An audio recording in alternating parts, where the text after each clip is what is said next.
This is LEGO Marvel Superheroes 2 on Xbox Series X, where the game has now been given an FPS boost. There's nothing you need to do, it's automatically applied, and the game is obviously running smoother and better than ever, which is absolutely fantastic.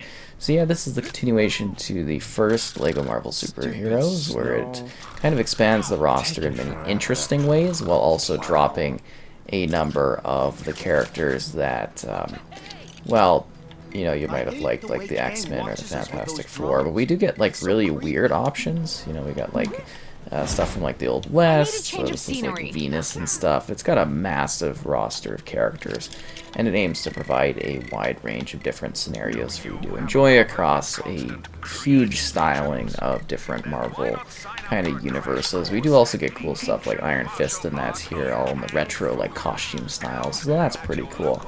So anyways, technically, they never really, like, sent out details, or there really never was actually accurate details on what this is.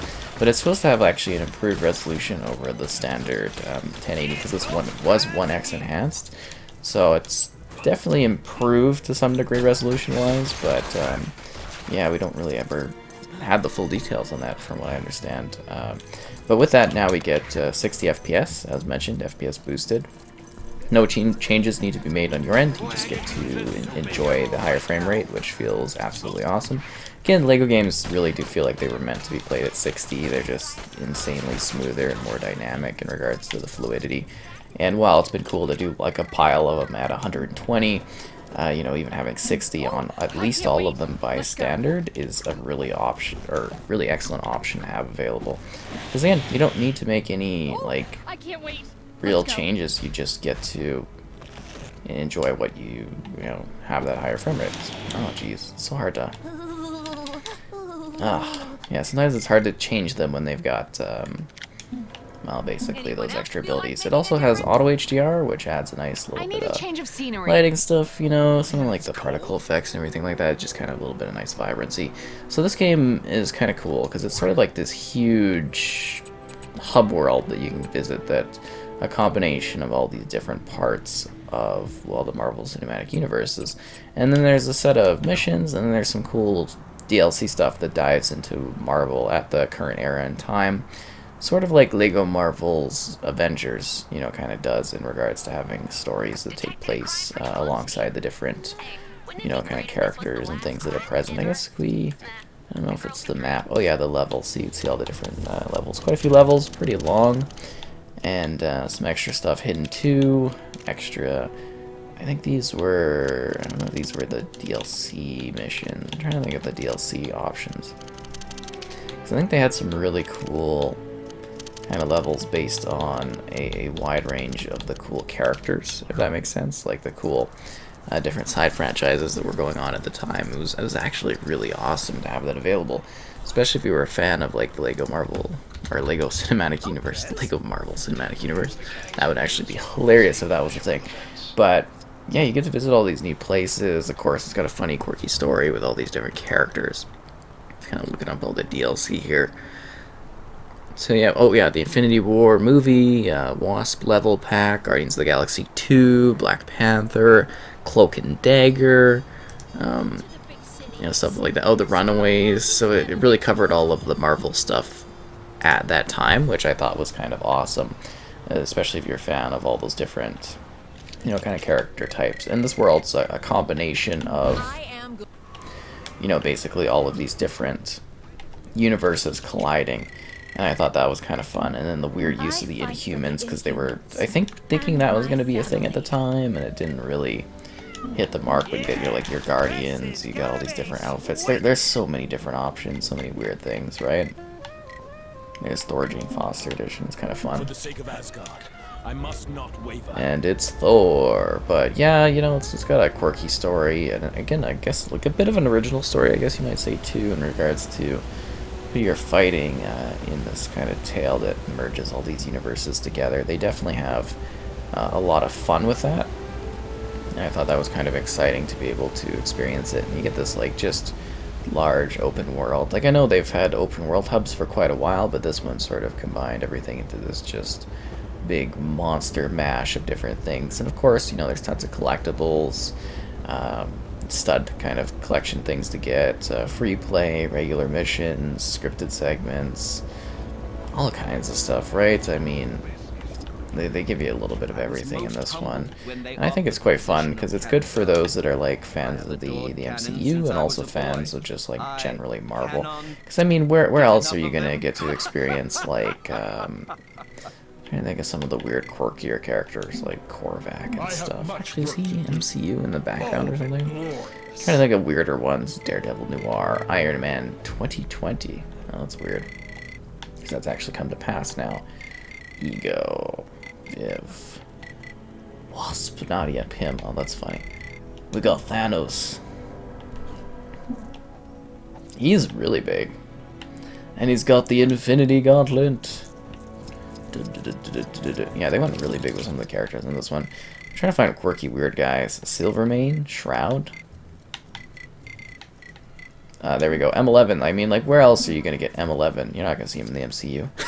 I think I like the Old West, and actually, it'd be fun if they played around with more different eras of like Marvel stuff. I think that would be really funny.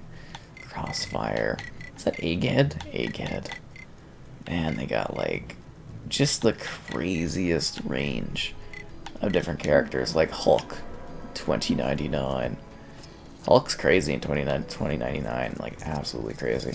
But yeah, like I was saying, there's just like a massive different range of things that you can enjoy as you go through this. And then there's like battle arenas if you want to face off with people, which is kind of cool. So many different extras, like it's really, really well done.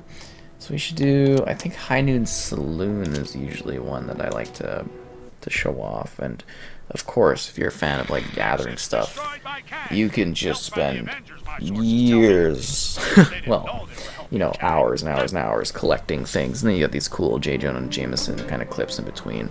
But yeah, the usual quirks and laughs of the Lego series, that's all here. You know, ancient Egypt, to the Old West, Sakar, New York City Battle 2099. Got all your characters, Spider-Man stuff's in here. It's delightful. And local co-op too. Drop in, drop out, and like I said, those battles as well. Nothing online though, it's all local stuff that you get to enjoy. Maybe I should have done, I didn't really pick free play, did I? I think I just kind of picked the regular mode here with the characters. Usually I like to do free play because then I can mix it up and get some extra unlocks and stuff, right? Get some mini kits and things. Yeah, Lego game, smash things, break stuff. The fluidity is awesome. It feels way better to handle. I would imagine a future console for Xbox will probably allow us to enjoy 120 FPS on this one. It must not be running at like, it must be quite a bit higher than 1080 for it to not be doing 120, because all of the other Lego games that run at 1080 actually do 120 FPS, but this one just does 60. So yeah, it's kind of interesting in that regard. Oh yeah, and the Old West Captain America. It's kind of funny. But yeah, they definitely play around with the concepts of weird locations, having fun with it in LEGO Universe. So definitely an original story. I'd love for them to do a third one of this now, actually, with more of the characters. And now since like Fantastic Four and everything's coming back, it would be really nice if we got really just the option to go in there and actually experience, you know, those characters in this title again. I think that would be a lot of fun. Have it be another mighty mashup and do some hilarious things with this and have even more characters and stuff. It'd be really ambitious if they could do like the whole MCU and kind of like mix match the movies and do different things. I think that might be a little too ambitious, but maybe someday we'll get that in a Lego game. It'll just be massive, like absolutely insanely massive. I think they are all getting quite big nowadays, but you know what I'm talking about. But it was mostly just kind of come in here, show it off, and let you see it in action. Like I said, this really is how these Lego games should have been experienced. I know some of the original ones kind of provide that gameplay-wise. They just kind of do 60, and then for some reason they, well, it's so they can make better-looking games, I guess. They start out, well, they stopped doing that, the 60, and just went for 30. Because I don't think it really matters to the youngins, but you know, at least for me, I'm quite happy with the fact that we can now go in here and we can actually get really smooth frame rates. I believe, you know, firmly that these Lego games are something that you can play at any time. any of them. They're all different fun standalone experiences, and I think some of the ones are delisted these days, but, you know, it's just the idea that I think down the road, you know, someday have kids or something, I could have them play these LEGO games, and I think they would still be something that could be definitely enjoyed all those years later, because they are fun. Like LEGO Star Wars Complete Saga, I still love going back and playing that one, because I think it's